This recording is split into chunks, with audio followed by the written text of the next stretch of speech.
supermarket ng mga bili ng mga garden. At ayan guys, naghahanap kasi ako ng mga buto-buto na pang tanim-tanim sa garden kasi yung aking manugang na si Mac, mahilig siyang mag-garden guys. So ngayon, eto siya. Bumili ako ng buto ng Baguio beans. So tingnan natin kung ano pa ang pwede niya. Ito kasing strawberry, ewan ko kung iyan magbubunga sa Pilipinas. Kaya hindi ko alam kung magbubunga siya. Ayan, itry nga natin siya. Isang buto lang siya. Yan, ayan. Ang dami niya. Kaya lang, ayan o, may mga pang-salad ka. So, kailangan dyan maganda ang lupa. Mga salad niya guys. So, ayan o. Salad. Tapos ito. So, tama na siguro itong dalawa. Alam niyo ba guys, video ako ng video. Itong mga ano to, puro mga anuhan to ng garden. Ayan, may lupa sa garden. Kasi dito guys, bukod ang lupa dito sa mga halaman na namumulaklak at bukod din ang lupa dito sa yung mga gulay-gulay. Ayan, tingnan mo. Mayroon siyang cauliflower. So guys, kanina pa ako video ng video, hindi pala naka-record siya. So guys, tingnan nyo, ayan, ito ng mga gamit sa mga garden. So ayan, kita nyo guys, ito ang mahal pala nito oh. Ito 30 to, pamputol ng damo siya. Ang mamahal niya. Kaso wala naman ako malaking garden, kaya ayan, hindi ako makabili. So, tingnan mo, ang dami, oh.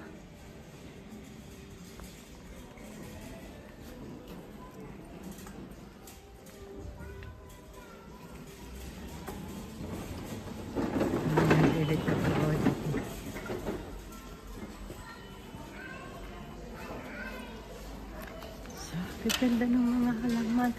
Dito. Ang gaganda naman, oh. Tingnan nito guys, oh. Kano ta? €8.99. Ang liit lang nito, oh. Tapos ito, tunay siya. Palalakihin nyo na lang siya. Ang ganda niya. Ganyan dito. Ito naman mga bonsai. Ayan sa ibaba. Bonsai. So, ito naman guys, mga cactus. Alam mo, sabi nila, ang cactus daw, pag inalagaan nyo at namulaklak, magbibigay daw yan ng swerte sa loob ng bahay. Tapos, maano daw ang financially na cactus. Kasi guys, dati, nag-alaga ako niyan. Ganito siya kalaki. Tapos, lumaki siya na lumaki. Ngayon, namulaklak siya. Tapos, alam mo, ang luwag sa akin ng pera dati. Tapos, nung malaki na siya, dahil hindi ko nga siya mahawakan, dahil ang daming tinik, itinapon ko. Tapos, nung itinapon ko siya, wala na. Naging mahigpit na sa akin ng pera. Yun ang madalas kong marinig na mag-alaga kayo ng cactus. Pag namulaklak daw yan, ay magbibigay ng magandang blessing financially sa loob ng bahay. Ayan, tingnan nyo yan guys. So, ang ganda niya. Tingnan nyo siya, ang ganda. Magkano to? My God, €12. Ang grabe. Ito din guys, cactus din yan, no? Pero ibang klase siyang cactus. So, kaya yan. Ang ganda kung ako lang may garden. So, ito na mga indoor plants yan dahil mga indoor plants. Tingnan mo guys. Tingnan mo. Ang gaganda ng ito ang mga halaman pag Christmas dito guys. Ayan, mga halaman siya. Yan, marami sila dekorasyon. Pag Christmas siya. Ang gaganda ng orchids. So,